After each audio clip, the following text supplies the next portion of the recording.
Hello friends. Now let us take up the concept number 8, 3.8. Operator equal to and equals method. This is equal to and it includes not equal to and equals method.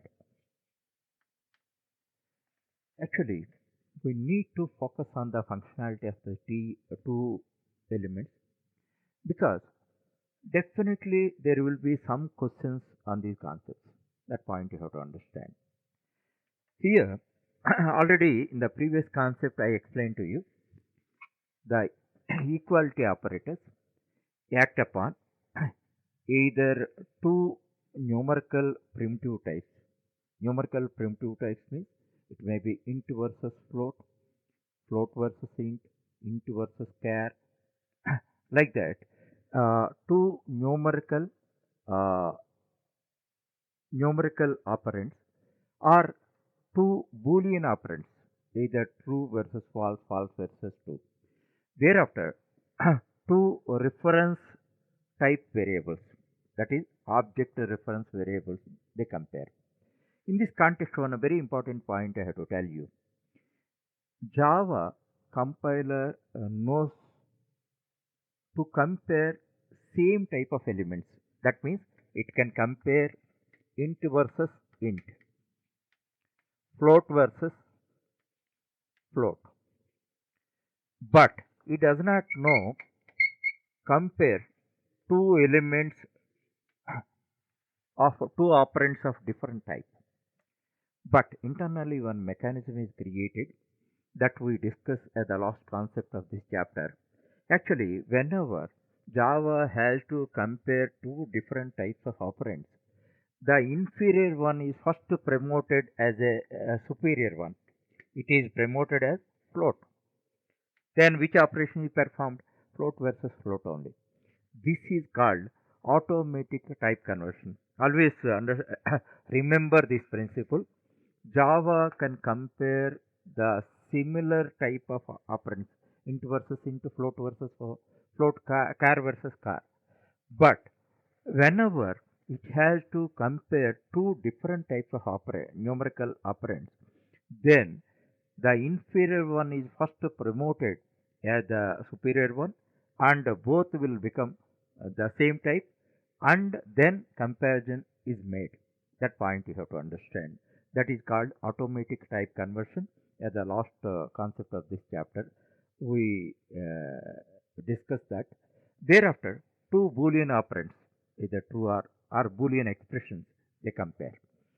Thereafter, third and the most important is they can compare two object reference variables. For this purpose, I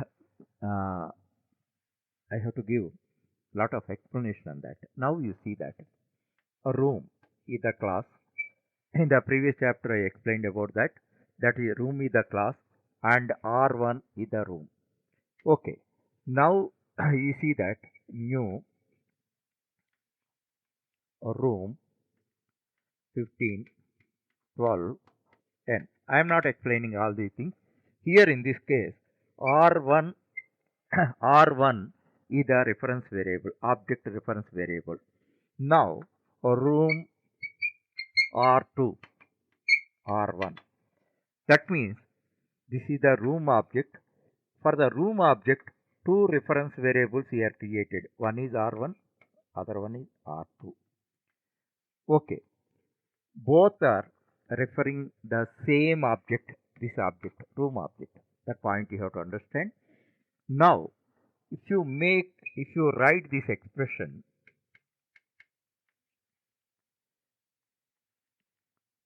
R2, the result is true because R1 and R2 are referring the same object.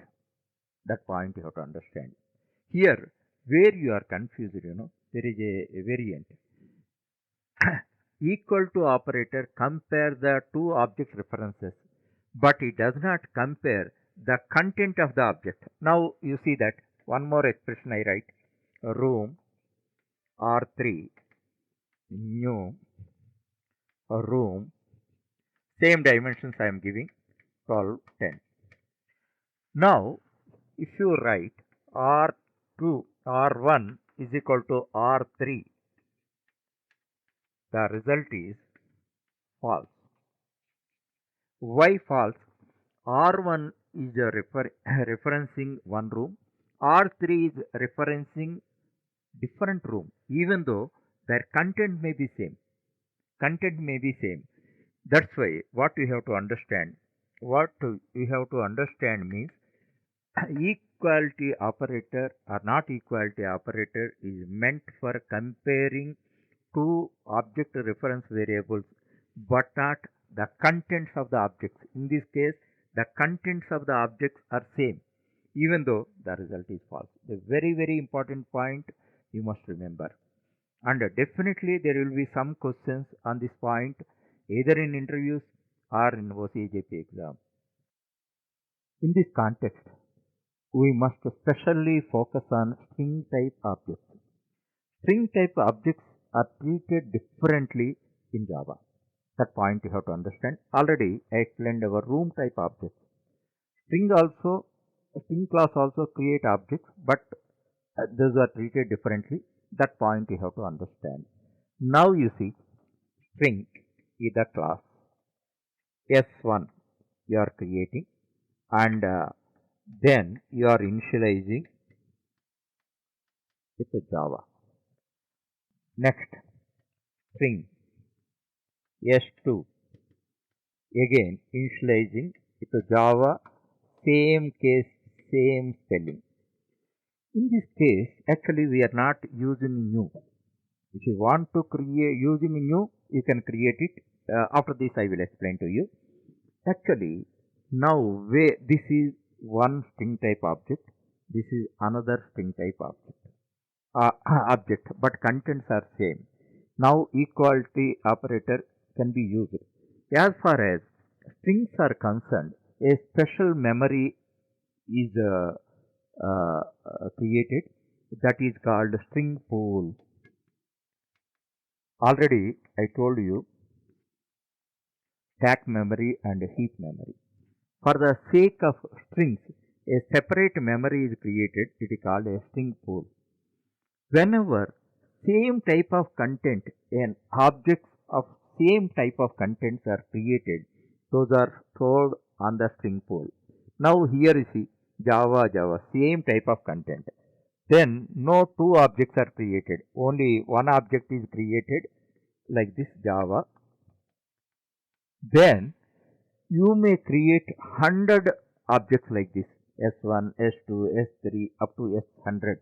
Then only one object is created, then S1, this is S2. Understand? So this point you have to understand. When these are created at compile time. As far as strings are concerned, if you write this syntax without using new, then then these are created on a string pool, and if you create n number of objects, all are only one object is created on string pool, and all n object reference are referencing to this. That point you have to understand, very important. That's why if you write S1 equal to S2, obviously true in two aspects. Which two aspects? Both reference are equal and content is also equal. Content is also equal. That point you have to understand. And the same thing, I create string S3 new string Java. Okay, same thing Java I created. Next, string S4 new string Java. Actually, there is a difference. These are being created on string pool, but these are created on heap only. Heap only means even though the contents are same, on heap what happens? This is created on heap Java. Here Java. This is S3 and S4. Okay, this is created on heap. In such case, what happens? S3 is equal to S4. If you write, then the result is false. Here, the result is true. This point you have to understand. And once again, many times I will explain. Whatever extent you understand that. And what about comparing the content? For that purpose, equals one method is provided. Java provides a method called equals. Actually, uh, in order to understand the functionality of the equals, we must learn some advanced concepts like overriding, method overriding. That's why I am not explaining the functionality of the equals now, and mainly focus on equals, equality operator as well as non-equality operator. Now, then you see that uh, string objects and non-string objects are treated separately. You must know about string pool memory.